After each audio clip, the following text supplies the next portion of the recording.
안녕하십니까. 5월 31일 모닝 미팅 시작하도록 하겠습니다. 먼저 전일 마감 시향 및 금일 증시 동향 발표가 있겠습니다. 임정은 연구원입니다. 네, 안녕하세요. 시황팀 임정은입니다. 전일 증시 동향 정리하겠습니다. 어제 국내 증시는 주요국의 금리 상승 부담과 환율 급등, 그리고 PCE 결과를 앞둔 경계심 등 여러 악재 속에 양시장 모두 하락했습니다.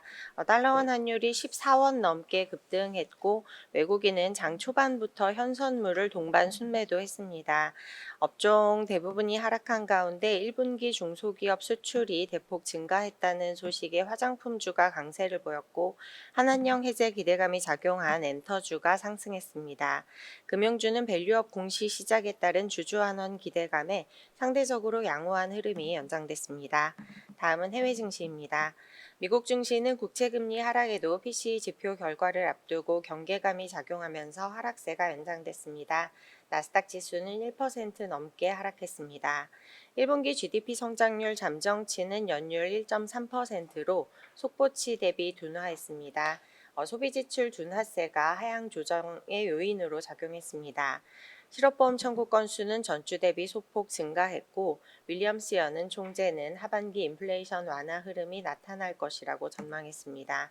엔비디아는 4거래일 연속 랠리를 보인 끝에 3%대 하락 전환했고, 세일즈포스는 시간 외에 이어 정규장에서도 19%대 급락하면서 기술주 하락을 견인했습니다. 중국 증시는 주요국 국채금리 상승 부담과 제조업 PMI 지표를 앞둔 경계감 속에 하락했고, 유럽 증시는 글로벌 국채금리가 진정세를 보이면서 반등했습니다. 1분기 GDP가 둔화했다는 소식에 미국 10년물 국채 수익률과 달러 인덱스, 그리고 유가 모두 하락했습니다. 관점 포인트입니다. 경기 둔화 및 고용 약화 신호에 국채금리가 하락했으나 증시 부담은 여전합니다. 세일즈포스의 실적 실망감도 투자 심리를 악화시키는 요인으로 작용했습니다. 오늘 밤 미국 PCE 가격 지수는 전년 대비 2.7% 상승해 3월과 같은 수준을 예상하고 있습니다. 국내도 PCE 결과를 앞두고 경계감이 지속될 전망입니다. 한편 전일 코스피는 121선 이평선 부근까지 하락했습니다. 기관 및 외국인 수급 흐름을 주시하면서 신중한 대응이 필요하겠습니다. 이상입니다. 다음은 국내 채권 하반기 전망 자료가 준비되어 있습니다. 임재균 연구원입니다. 채권팀 임직입니다. 2024년 하반기 국채 전망입니다. 저희는 2024년 연간 전망에서 연초까지 금리는 하락한 이후에 금리 인하 기대감이 후퇴하면서 반등의 2분기 중 고점을 이룰 것으로 전망을 했는데요.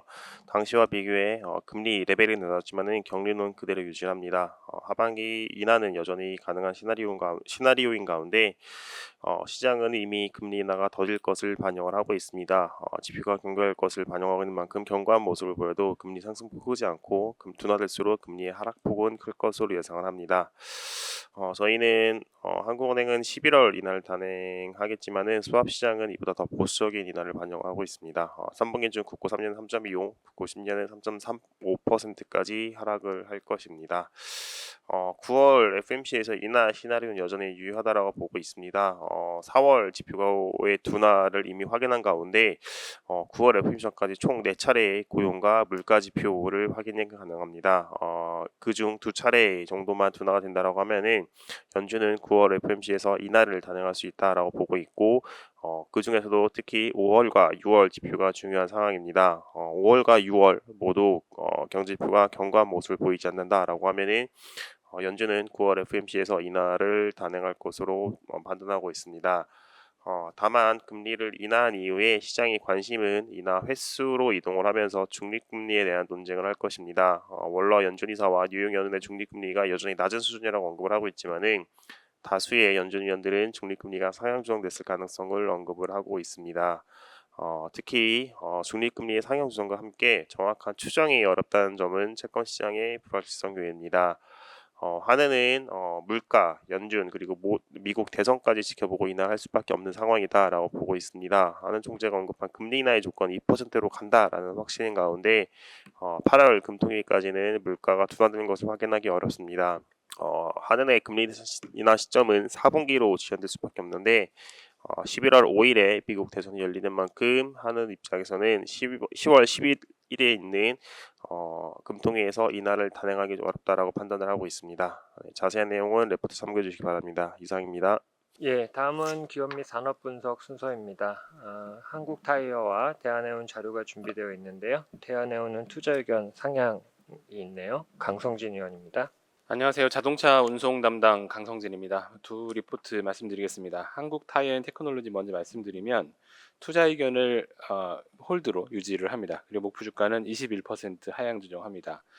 목표 주가를 크게 낮추는 이유는 저희가 지난 5월 7일 날 발간했던 리포트에서 한번 다룬 바가 있듯이 한국타이어앤테크놀로지가 한온 시스템 지분 31.04%를 취득합니다. 여기에서 대량으로 현금 유출이 발생하고, 그리고 물론 이제 한온 시스템으로부터 추가적 잉여 현금 흐름이 들어오기는 하겠지만 전반적으로는 주가의 하향 요인이다라고 판단을 해서 목표 주가를 낮춘 거다라고 보시면 되겠습니다.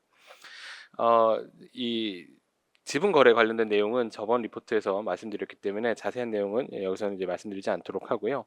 실적 업황에 대한 업데이트를 좀 드리도록 하면은 2분기 영업이익은 시장 컨센서스를 2.7%, 저희 전망치 6.5% 상회하는 양호한 실적이 나올 거라고 보고 있고요.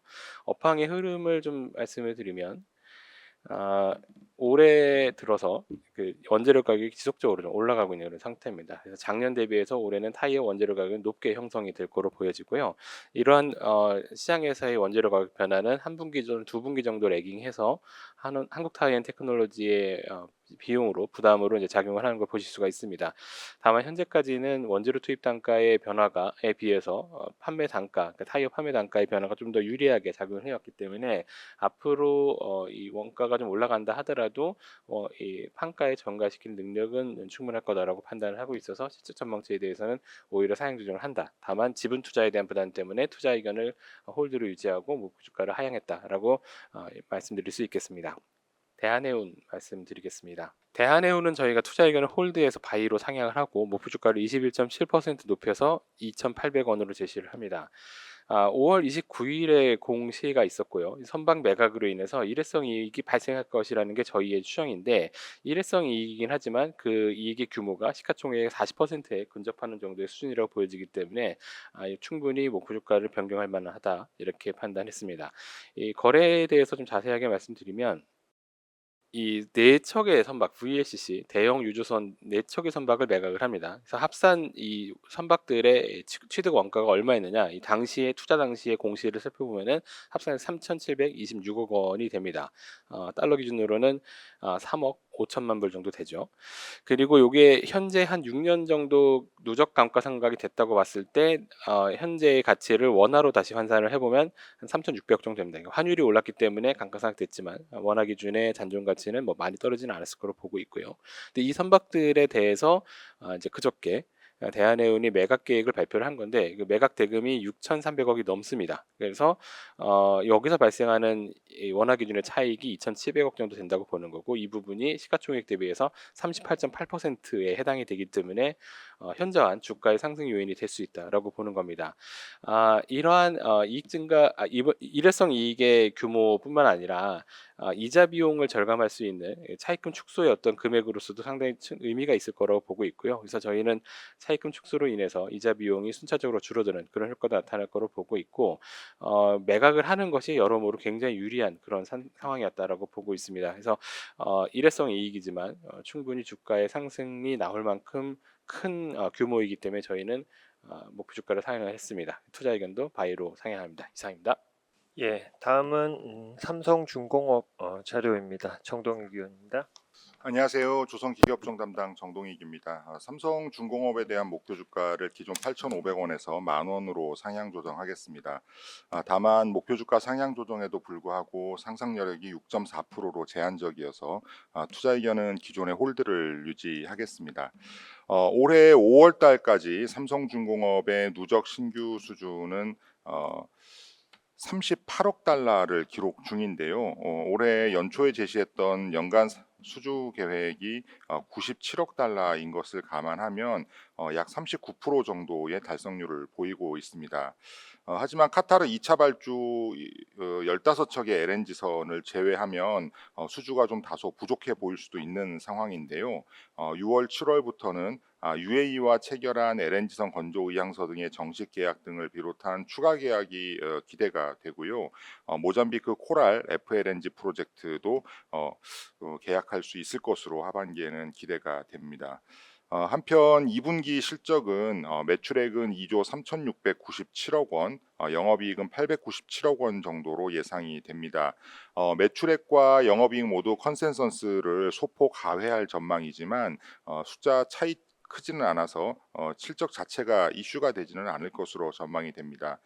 건조 성과가 점진적으로 상승하고 있어서 영업이익률은 3분기에는 4.2%, 4분기에는 5.3%등 지속적인 개선이 이어질 것으로 예상이 됩니다. 한편 삼성중공업의 주가는 올해 들어서 21% 정도 상승을 했는데 같은 기간 코스피 상승률이 0.8% 수준임을 감안하면 크게 상회하는 수치고요. 다른 조선주들 대비로도 높은 수익률을 기록하고 있습니다. 상대적으로 가시성이 높은 실적 흐름을 보여주고 있는 것이 이러한 주가 상승의 가장 큰 배경으로 판단이 됩니다. 다만 이러한 주가 상승으로 인해서 올해 예상 실적 대비로 PBR이 2.3배, PER이 34.5배에 이르러서 밸류에이션 부담이 높아진 점은 부담입니다. 이상입니다. 나스미디어 자료가 준비되어 있고요. 최영은 연구원입니다. 네, 나스미디어에 대해서 투자 의견 바이 유지하지만 목표 주가 23,000원 하향 조정합니다. 목표 주가 하향은 인건비 비용 부담으로 2024년, 2025년 영업이익 추정치를 19%, 4.4% 낮춘 데긴 합니다.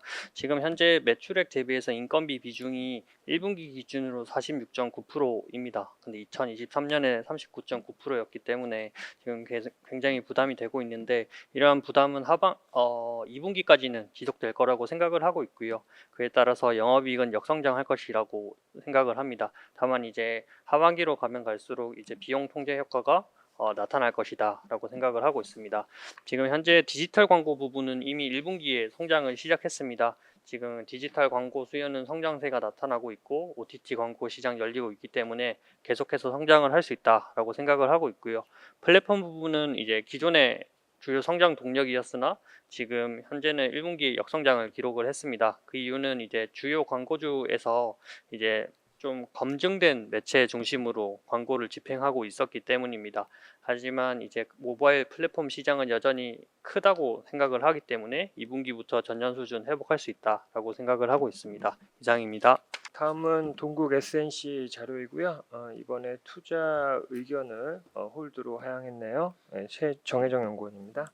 네, 안녕하세요. 유틸리티 담당 정혜정입니다. 동국 SNC에 대한 업데이트 리포트 말씀드리겠습니다. 동국 SNC에 대해서 목표 주가 3,500원을 유지하지만 상승 여력이 13.1%로 축소됨에 따라 투자 의견을 기존 바이에서 홀드로 하향 조정합니다. 동국 SNC의 2분기 매출액은 1,000억 원, 영업이익은 12억 원을 기록하면서 전년 동기 대비 그리고 전분기 대비로도 흑자 전환하는 양호한 모습을 보일 것으로 예상을 하고 있는데요. 이는 지난 1분기 신재생 부문에서 발생했던 매출의 일부가 이번 분기로 이연돼서 인식될 것을 전망하는 것이 주원인입니다. 1분기 중에는 약 200억 원의 윈드타워 납품이 진행이 됐음에도 불구하고 인식 시점의 차이로 실제로 매출에 반영된 것은 70억 원에 그친 바가 있습니다. 이러한 것들로 인해서 2분기에는 이연됐던 매출이 반영이 되면서 실적이 개선될 것으로 보고 있습니다. 다만 2024년 연간으로 봤을 때는 매출액이 3,500억 원, 영업 손실은 42억 원을 기록하면서 건설 부문에서 오피스텔 관련 손상 차손이 크게 반영되었던 전년 대비해서는 적자폭이 275억 원 크게 개선됨에도 불구하고 여전히 적자를 지속할 것으로 보고 있습니다. 가장 큰 원인은 신재생 부문에서의 수출 규모 축소 그리고 건설 부문에서의 회복 지연의 영향이 가장 크게 영향을 미칠 것으로 보고 있습니다. 지금 현재 동국 SNC에 대해서 가장 이제 실적에 좀 가장 부정적인 영향을 미치고 있는 부분은 주력 수출 시장인 미국의 풍력단지 건설이 지난해까지 고금리와 공급망 차질 등의 문제로 인해서 대부분 많이 지연되면서 관련된 수출 매출액이 연간으로 전년 대비 이제 2022년 대비 61% 축소됐던 것이 가장 큰 원인이었습니다. 하지만 동국 SNC의 윈드타워 수주 잔고 흐름을 보면은 올해 1분기 말 기준으로 봤을 때 930억 원으로 고점 2022년 초 고점인 1,000억 원에는 미치지 못하지만 저점이었던 지난해 상반기 말 422억 원 대비해서는 점진적으로 회복을 하고 있는 상황입니다. 특히 이런 부분은 국내 풍력 타워 부문에서 좀 꾸준히 발생하고 있는 것으로 보고 있는데요. 여기에 더해서 미국과 한국의 해상 풍력 발전 단지 건설이 이제 다시 좀 재개가 된다면은 수주 잔고 회복으로 이어지면서 실적 개선의 열쇠가 될 것으로 보고 있습니다. 이상입니다. 예, 다음은 코언테크 자료이고요. 한유건 연구원입니다. 네, 코인테크 말씀드리겠습니다. 코인테크에 대한 투자 의견 바이를 유지를 하고 목표 주가는 24,900원으로 하향 조정하겠습니다. 타겟 P는 2차 전지 장비의 피해 업체들의 24년 평균값을 적용을 했습니다. 먼저 앞서서 1분기 실적에 대해서 간단하게 리뷰 말씀드리면은 1분기 코인테크는 매출액 500억 중반, 영업 손실을 기록을 했습니다. 시장 컨센서스를 하회를 했는데 실적 하락의 주 요인은 전기차 수요 둔화에 따른 전방의 셀 업체 프로젝트 지연이 나타났고요.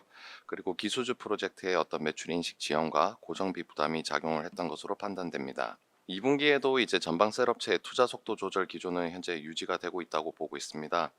하반기부터는 점진적으로 회복 국면에 들어설 것으로 전망을 하는데 오히려 하반기 업황 개선 시에는 전방 셀 업체들의 프로젝트가 지연되고 있기 때문에 국내 셀 업체가 상대적으로 유리한 국면을 차지할 것으로 예상합니다.